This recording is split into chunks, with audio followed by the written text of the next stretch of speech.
So hello and welcome to the 8th episode of Nightmare Down Under, the GearCity Let's Play, where we play Down Under in Australia on Nightmare difficulty. We started in 1900, now it is January 1921, and lots of things have happened since the conclusion of the Great War. So we brought out an entirely new Phaeton on the medium wheelbase pre-war platform that we developed, and most importantly, we got competition. We also just launched our new full-size sedan on an entirely fresh platform. And we have now Hope C as a competitor in basically all cities, I think, except Auckland.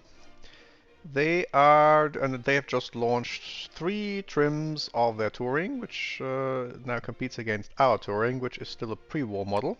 So they had a different emphasis, and of course we are sort of struggling. So our type rating is pretty terrible, but that's to be expected for a 7-year-old car.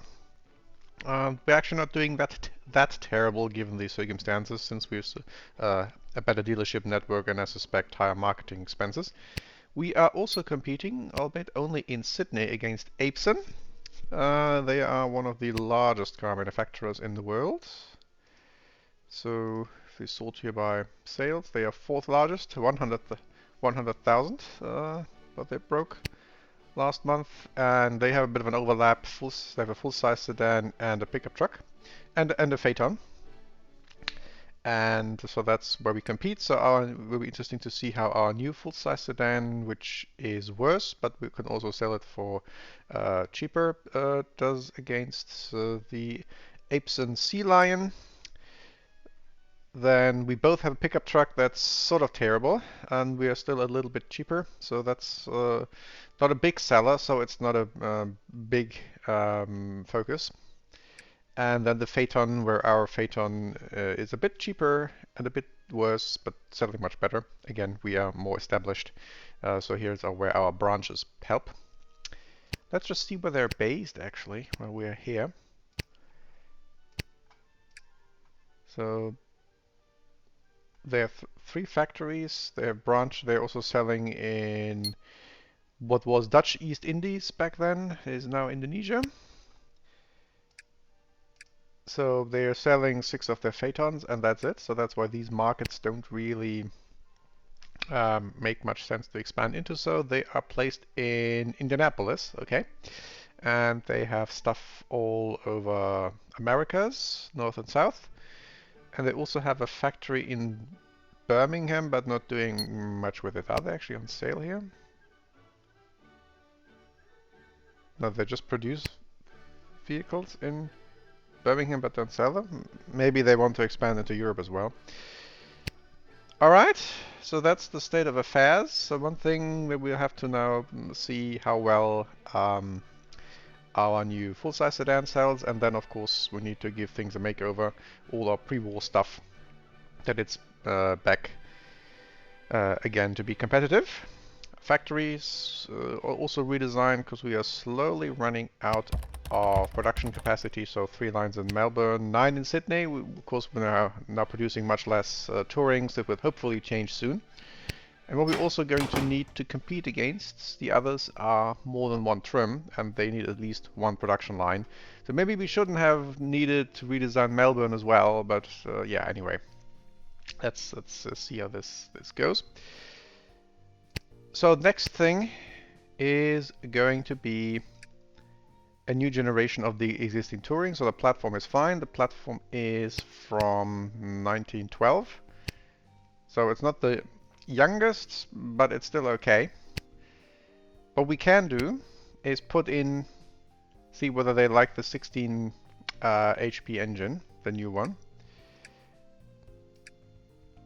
We can also see whether we can update the pre-war platform. I'm not entirely sure when we did this last. We did this last a while ago, although I think we're going to give all the pre-war stuff a bit of a makeover, so it makes actually some sense to invest into things. So it's cheap. That's the nice thing. So then let's simply give it a major modification for some extra strength and dependability to put it on par with what we have. So we can improve the new engine already, but I'm going to wait with this a little bit. We can improve the pre-war engine, so performance is at the limit. Can get some smoothness and some dependability. Let's see how they like the two engine types. And maybe we are going to have two trims, one with a 7 HP and one with a 16 HP. And they're probably going to get the new, or one trim with the new, or with the reasonably new two-speed non-sync, and the other one, the Lux trim, then with the new 3-speed manual. And we also can give the pre-war gearbox a bit of a makeover so that stays competitive, and we're going to use it a fair amount. So let's see what people like. So it will be the new Touring anyway. So first of all, the baseline. So the body I think is fine, since we're not going to change our platform. So this is 33. And with a little bit of increase, it's going to be 34.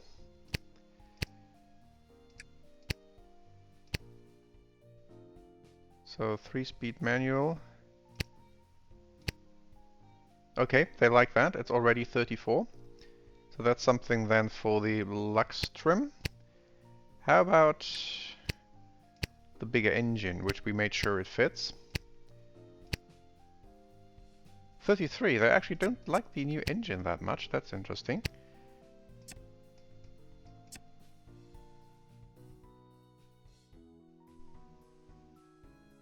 Probably they will still value fuel economy more, but it's still, I think, slightly better. So let's do both. A more baseline version. How much is the difference between the gearboxes? 150. No, I'll have one compete on price alone. How about target demographic? Is this middle class now? No, mega menu. 7 touring. If we go cheaper, which we might be able to do, but that's another thing to check. So one gets middle class and one upper middle, so that is to distinguish the groups. So 670, which does this change?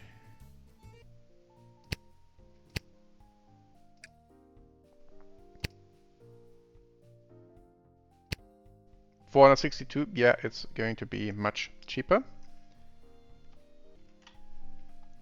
So there's our big advantage then.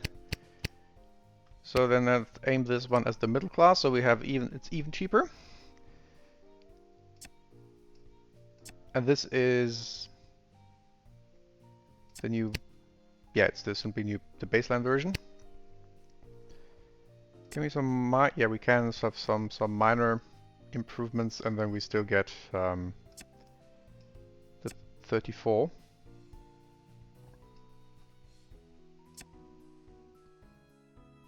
Oh, we're even getting, yeah, 34.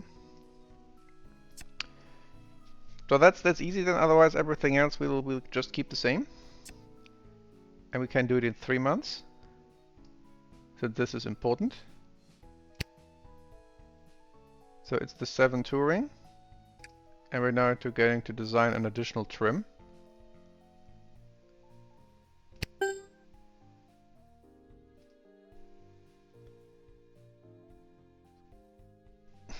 It's a bit funny if we put the 16 engine in it, because then it's not a 7 anymore. Let's just see how much difference just this new gearbox makes, and that gets the Lux trim anyway. This is 34. No, same body. This is what I wanted. So upper middle. How much extra stuff is in here with sliders? Oh, there's still something to be gotten from here. Some more cargo, some more Lux. Can we get 36?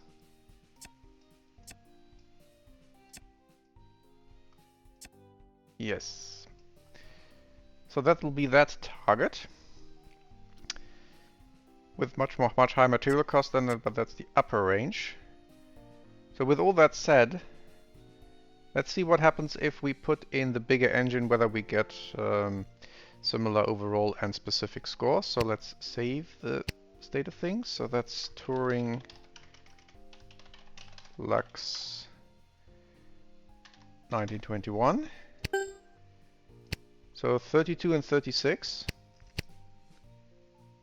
New trim, that would be then the 16.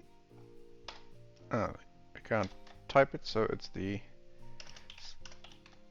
16. I can't use a slash either.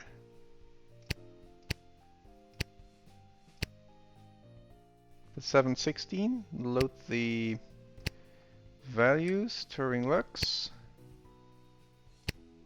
32, 35. 33, 35. So what we're getting here is a little bit.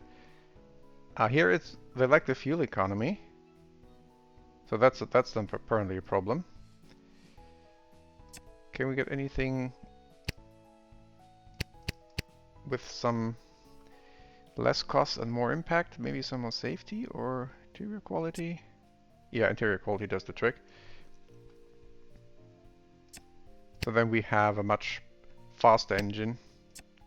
33, 36, so that's still, I think still better. 706, so that's more expensive, but that's fine, since we can sell it then for much more, since we have now another baseline trim. So it's the 7 Touring 16.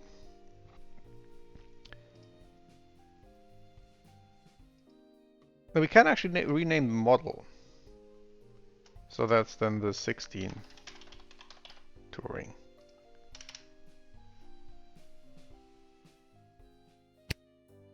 And it takes 4 months, but that's fine.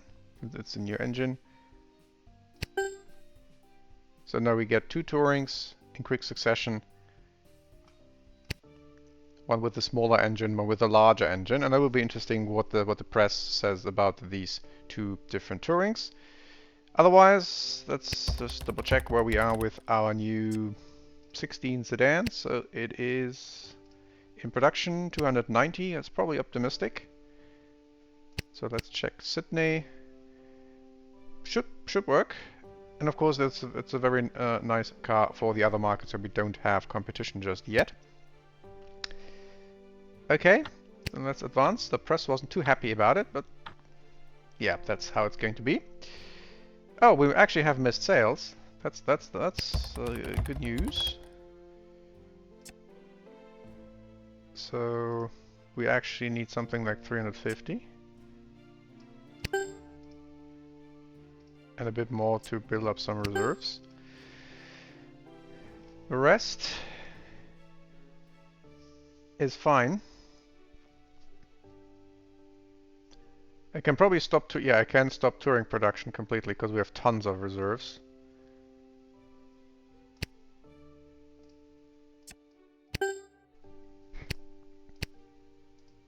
Yearly sales, let's see whether we made some lists. Top last 12 months. Nope. So I guess everyone else is now going much past us. Our old pre-bore Phaeton is still in the top list of sales, 74. So top of the second page. Nice. But it's not going to last.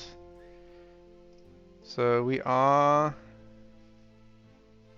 not here in terms of sales, so I guess everything is now taking off.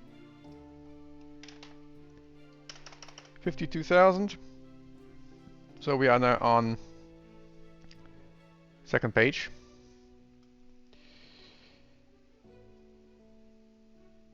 All right.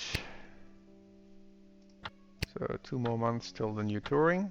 What I can also do, should have done, is to put it on sale, on clearance sale, so to speak. So that we get rid of our reserves. Okay, 16 Sedan is selling. The rest is fine. Maybe a few less Phaetons. New competition. Okay, Hope C is now in Auckland, but that was to be expected.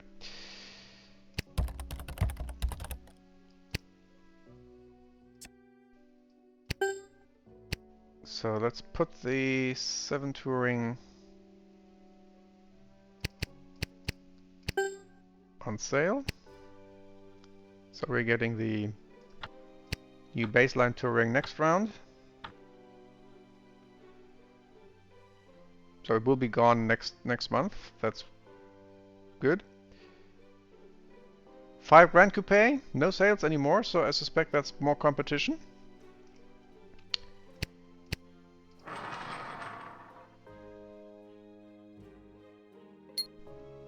I hope so. Yes, they have now a 2+2 Coupe, and our pre-war thing has no chance.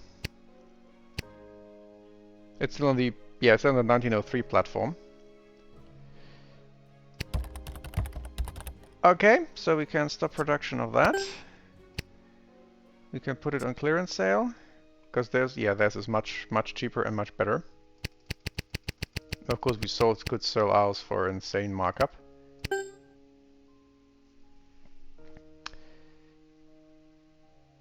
So now we have the new 7 Touring, and we can price it, I think, quite competitively. So it's actually better than what they have. So then let's use this as a price breaker. I have honestly no idea about how much we are actually going to sell this. So the 1921 Touring. So let's put it on. Yeah, let's put it in Sydney. Melbourne is still almost full. So the 21 7 Touring. Something like this, since we're still selling the old one. Maybe. How much did the others sell? That's 100 in Sydney, so 300 overall-ish, probably. Yeah, so with ours being cheaper and better, could work. Give me one more. Highly optimistic. But who knows? So we have one more month till the other Touring is ready. Let's see what the press says. So, the new Australis 7 Touring seems to check off most of the things that are important for a new car. Perfect, costs money, and that's not where Australis was going with the 7 Touring. Yeah, that's true. This one is not the perfect one, this is the cheap one. And yeah, the engine is too weak. But it really handles well and can turn a corner. It has the bare necessities required. It's above average in terms of cargo space. It's poorly made, but it is reliable. They love the fuel economy, and it's reasonably safe. So I think overall they like it. So that worked.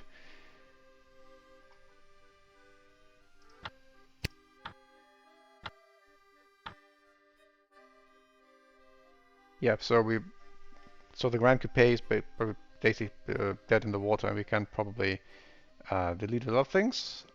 Also, in the end, scrap a lot of these things.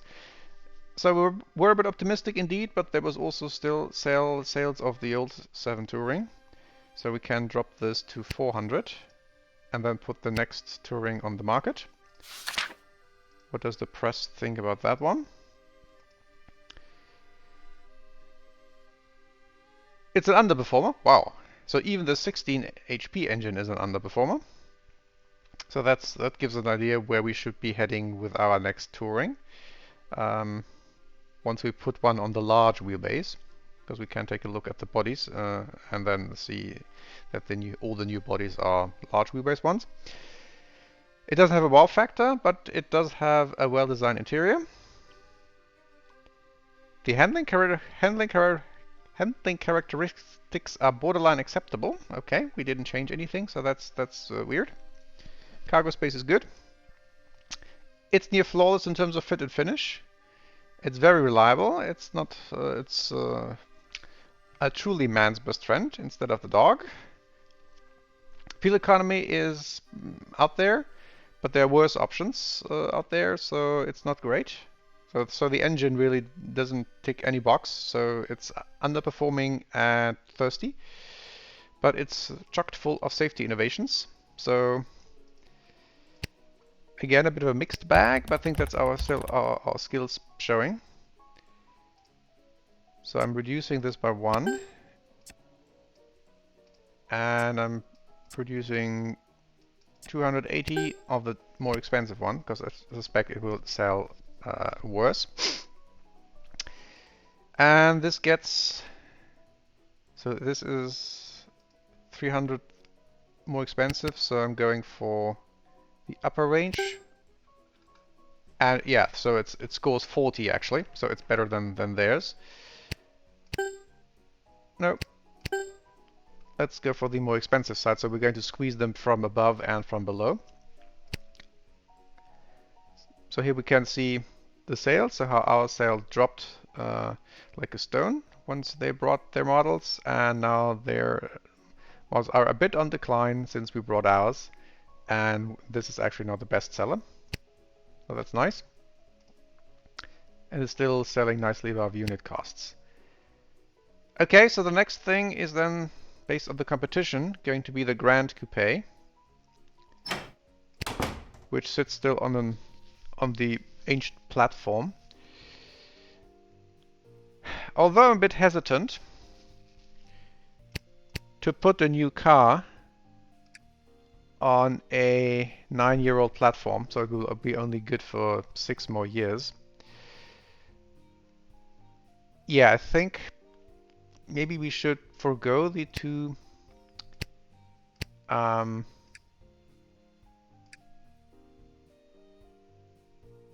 here. The two cars still on the 1903 platform, and rather redo them once we have a new medium wheelbase platform developed in the 1920s in the next years. So I'd say other stuff is more important. Because how important are these coupes to us? So let's look at the last quarterly report. So the sedan is the most important one. And it's also still a pre-war car, so that's probably then going to be the next thing anyway. And they are 3rd and 4th in terms of importance, so sort of important. Although the touring probably will now also be up there. So we can have a look at the last annual. Yeah, so in last annual the touring was second highest, sedan the top highest, Phaeton a little bit below, and then the Gran Coupe. Where are we in terms of body type demand? So sedan, touring, 2+2. So the Gran Coupe might actually still be something of interest, but I think the sedan is more important. And simply doing a revamp on the 1912 platform, which only will take 3 months or 4, is fine. I'm not sure I want to invest full, so 12 months into something that will be outdated in 5 years' time. But let's see how that goes. So Phaeton is slowly dropping. Coupe is still reasonably up there, but clearly second to the 2+2. Okay. So what I'm going to do next is to give our all-important sedan a makeover. And here I'm keeping the things, because I think they value fuel economy more than sheer engine power. I might just give it the... No, I'll keep things as they are. If we get a sedan competition, then I will simply add a new trim and see whether they like the new gearbox better. So otherwise I'm keeping things to a minimum. So what can I do with a few more sliders? Performance, dependability, cargo space, nothing. Performance, there we go. Some more quality. No, doesn't do anything. 475, so very low material costs, and that's of course also very important that we can actually price things very competitively. So then this is our updated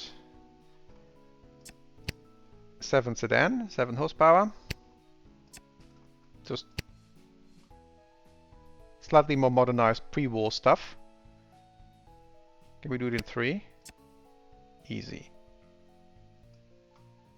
So 3 months, new 7 Sedan. Well, I can also... No, I'll do that next time around once all the reserves have sold. So next time we're getting the new Sydney factory.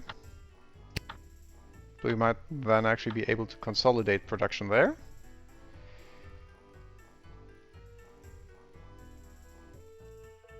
So the old Touring is gone. And the new Touring sells, and this will slightly increase, then this one is gone. So production unoptimized, so we can now make 10-cylinder engines and contracts, but nothing for us. So first of all, let's discontinue the pre-war Touring.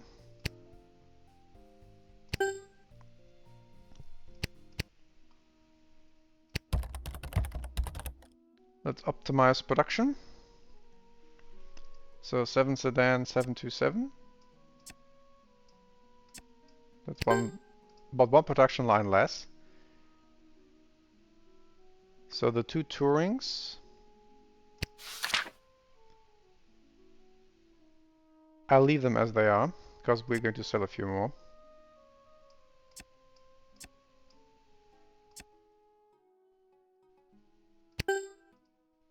$280.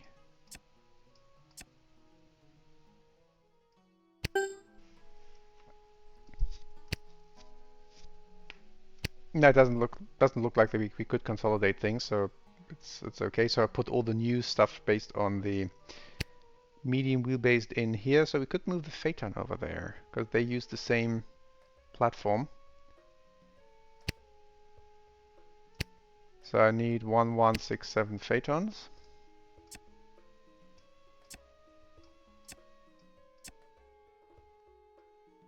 So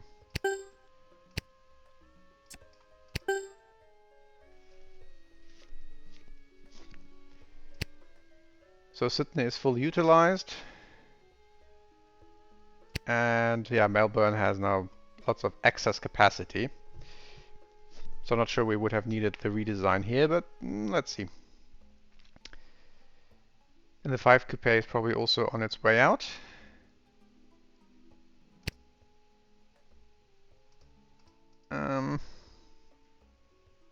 Could simply say expand Sydney.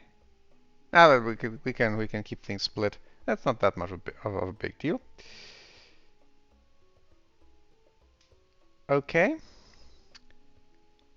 So things sort of sell reasonably well. Let's see how well they sell if we don't have the old model anymore. And we can sunset the Sedan already, probably.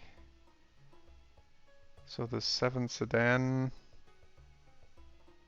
Yeah, we are producing too much anyway. So 250.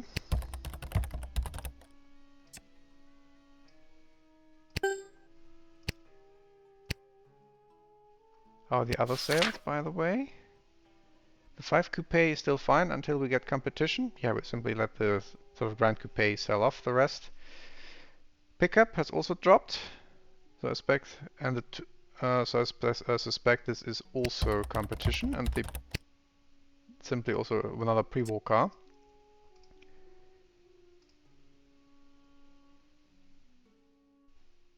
So 100.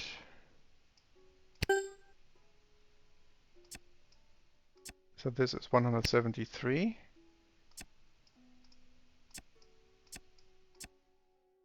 So Melbourne has the smaller production lines actually.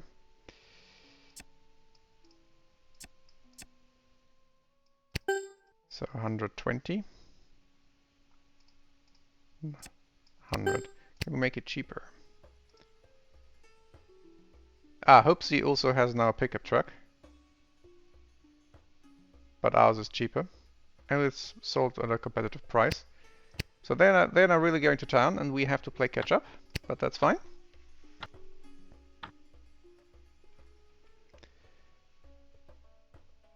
So our Tourings. So the top Touring could sell a bit more maybe. The other Touring is great. So 350 for the 7 Touring.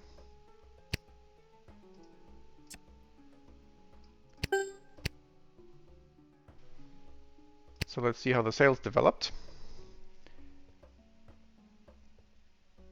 So there wasn't really any effect for our 16 Touring. We can make it cheaper.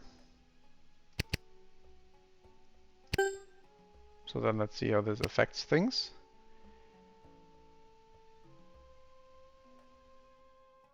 So one more month for the sedan, and we can make a couple more.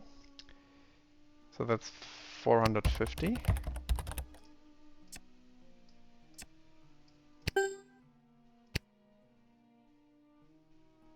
And I'm making less 5 Coupe so that we have less less reserves till we get competition there as well.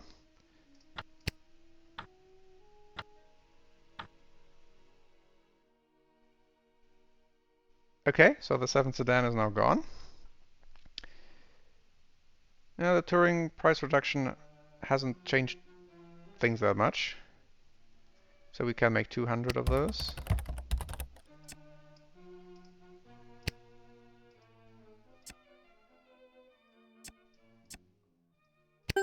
$188, then I'm increasing the price again slowly. So with the two best sellers, that works for me. So 7 Sedan, out of production, 7 Sedan into production, and this is going to be quite a bit, 650. This of course will also massively change once we get competition in the sedan area. And that's when Apeson decides to branch out. So we are worse than Apeson, so we have to be cheaper. Luckily our unit costs are pretty low. So something like... Hang on, what we can do is simply say...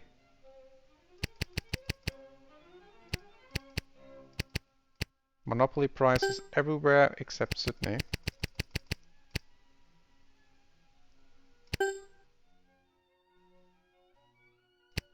Because in all our markets we are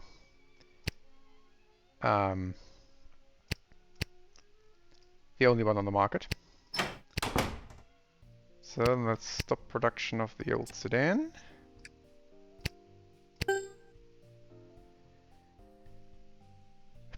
So that's I think the most urgent things. So now we have a couple cars on old platforms. So the pickup is still on the old long wheelbase Prevost platform, and the two Coupe and Gran Coupes are still on the 1903 Prevost platform.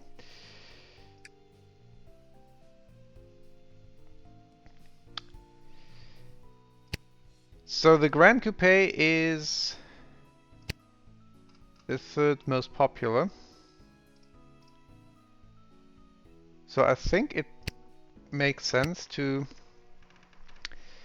re-engineer this one on even on the 1912 platform, even though we might incur some penalties there in the not too distant future.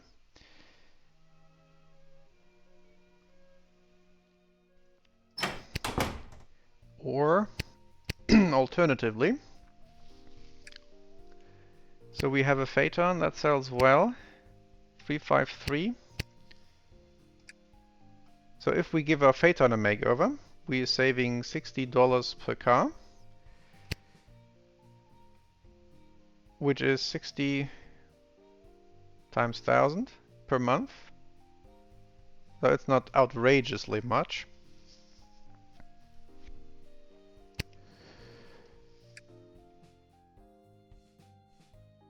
So the alternative would...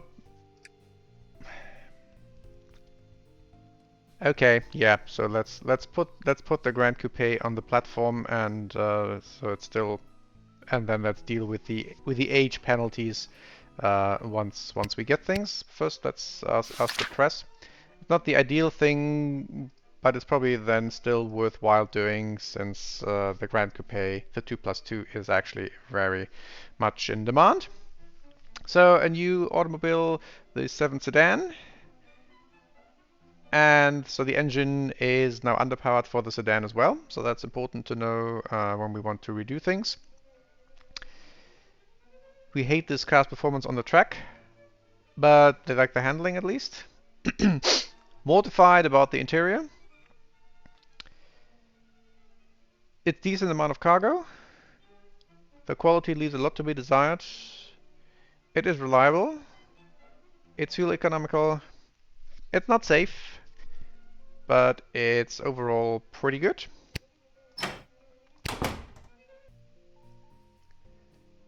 Okay, then let's design a new generation of the 2+2 on the pre-war platform. That's hopefully still has some life in it. Probably the new engine, the larger engine, because the other one, if it's already terrible for a Sedan, then it's certainly terrible for a Gran Coupe. And they probably also like the new gearbox, since they want a little bit of luxury. So bodies, we have this style, which we don't have somewhere else. Or we have these, which I think are sort of close to what we use in, or have used in the full-size sedan with the rounded rear. These are probably not coupe-ish, but this is probably the normal coupe, and maybe this is the 2+2 with only 2 doors. Anything comparable? There's 4 doors. I don't think we would have 4 doors in the 2+2 coupe. So it doesn't look like that's another standard coupe.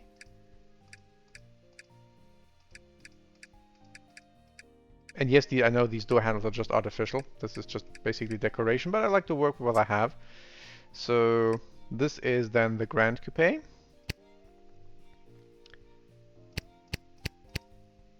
And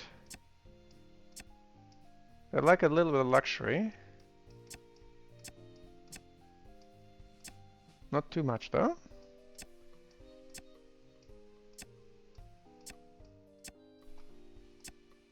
So a bit of a higher default than for our rock bottom cars. Market demographic, no. So they like performance. 29, they'll probably like reliability. 30, 31. 32. Cargo space. 30.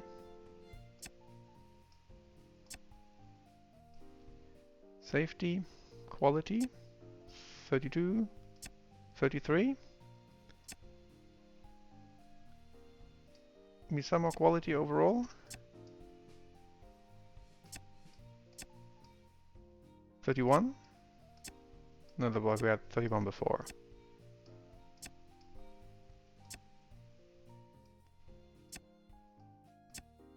This doesn't really seem to trigger the 32. No. So let's go back down. Ah, here we are. So 31 here.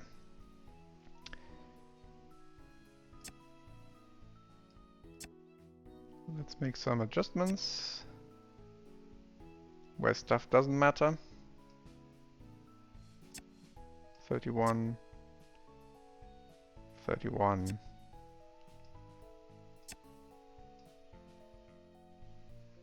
So, whoa, 30 months? 12 months? Yeah, something like 12 months I think is fine.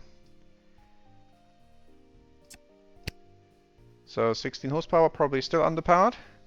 Fuel economy is also not the best, we know. But it has at least a decent top speed. And the scores don't seem to be that terrible. 650 material cost. The old one was 534. Yeah, but ancient stuff though. Okay, let's build this. And it's the 16 Grand Coupe.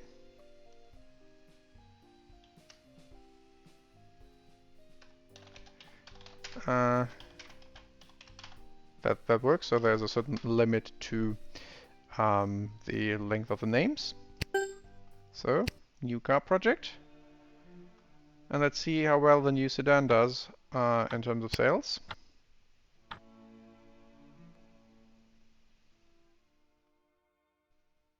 Very, very good actually. So 742. So let's make 800 of them.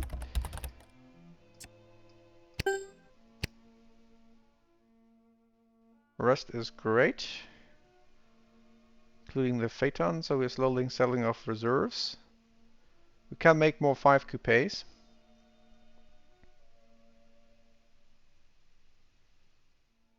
So let's make 300.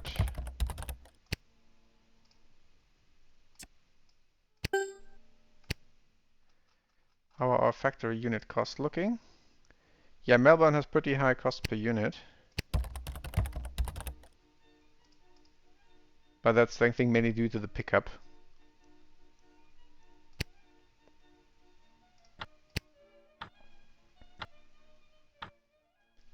So we're still doing well with cash flow of 600,000, plus we're still redesigning a factory.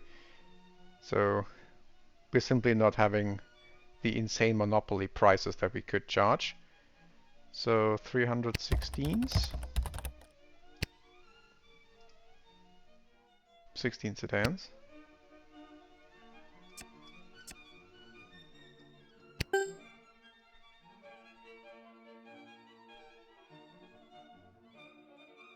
Rest is good, at least for the time being. 10 months till we get the 2+2.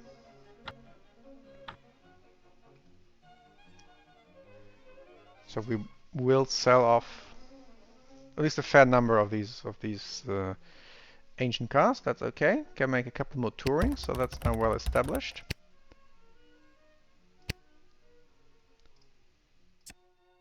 So 390 touring, and here we are actually at the limit.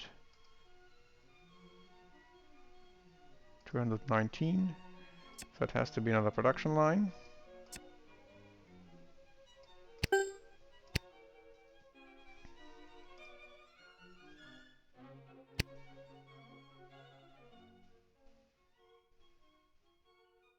So where's our the 16?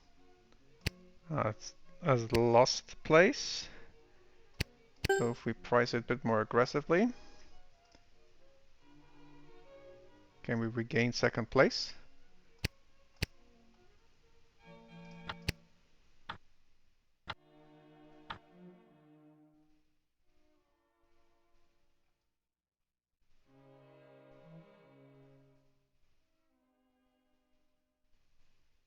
Yeah, so that did the trick. So we can make now 300 of those.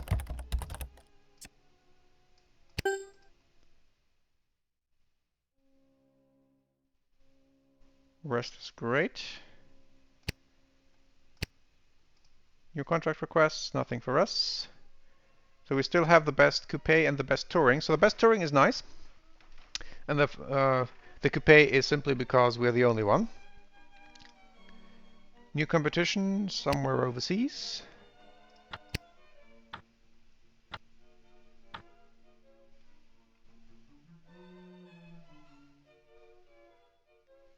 So the 5 coupe still sells pretty nicely. 757 sedans. 350 16 sedans.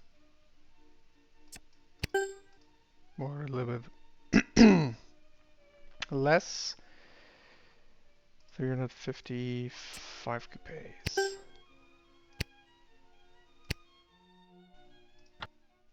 Gonna sell the existing Gran Coupe for cheaper, that it would actually matter.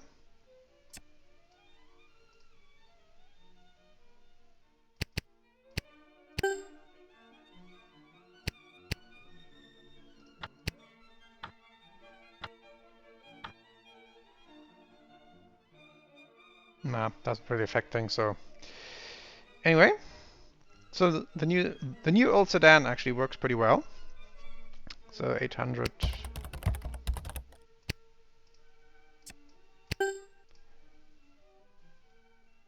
Let's make a few more Phaetons too.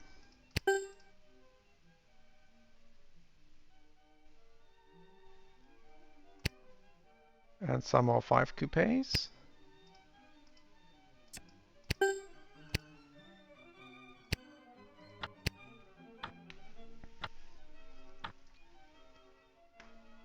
think once we get Melbourne redesigned, we might just move everything over there.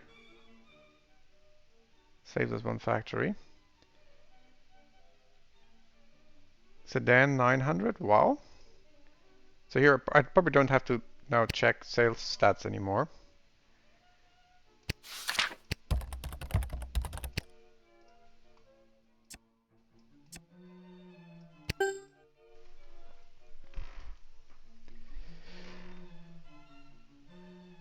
Rest and more 16s. That's a big jump. Did someone exit the market?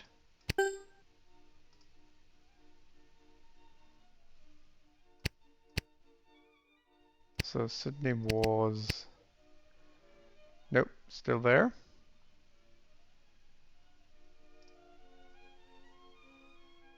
But that's simply very expensive what they have.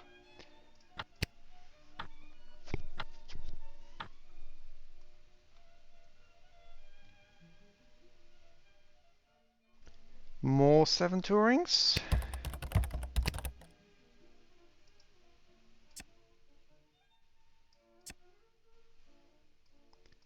Sydney is actually nicely utilized at the moment.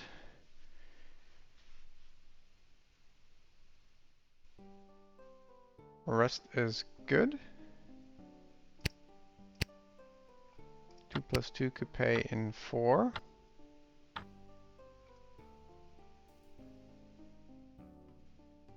Okay, this looks good. Cash flow 1.3 million, so that's looking nice.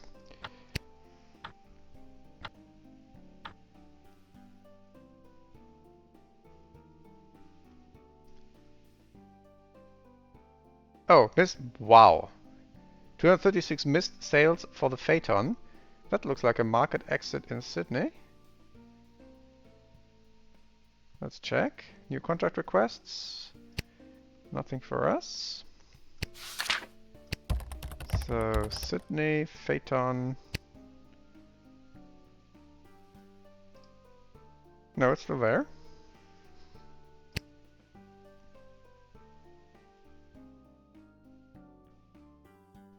This is weird.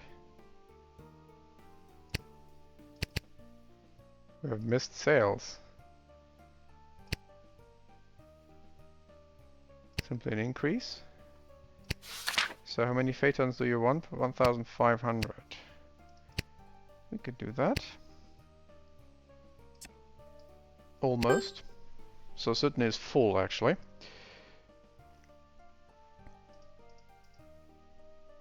We might simply have to move some production over at some point.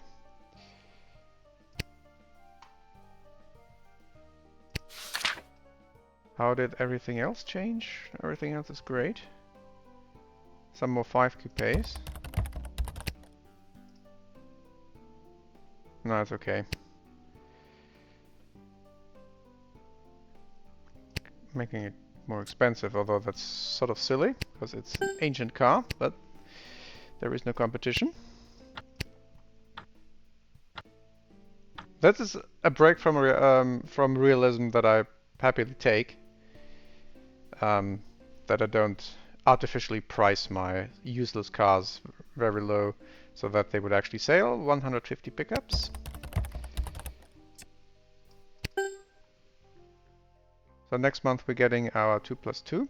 So last month we're going to sell it actually.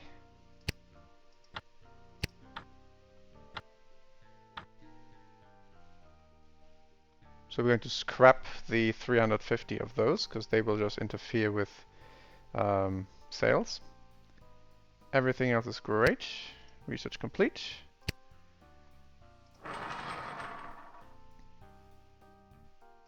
Were they in Sydney? No, of course not. It's always the other one. So they go onto the scrap heap. So let's build some. I have no idea how many. I only know where to build. It's in Melbourne because Sydney is full. So it's the 16 Gran Coupe. 460 is probably going to be a bit optimistic. But let's see. So we are worse. So we have to be somewhat cheaper than the Hope C1. It's still above unit costs. And let's end production of the 5 Gran Coupe. The next one is then the pickup, which also then has to go on a new platform. And apart from the 5 Coupe, that's then going to be, these two are going to be our last pre-war cars. The others reasonably recent, where we had looked at them. But looking at the time, that's then one thing we're going to do in the next episode. See you then.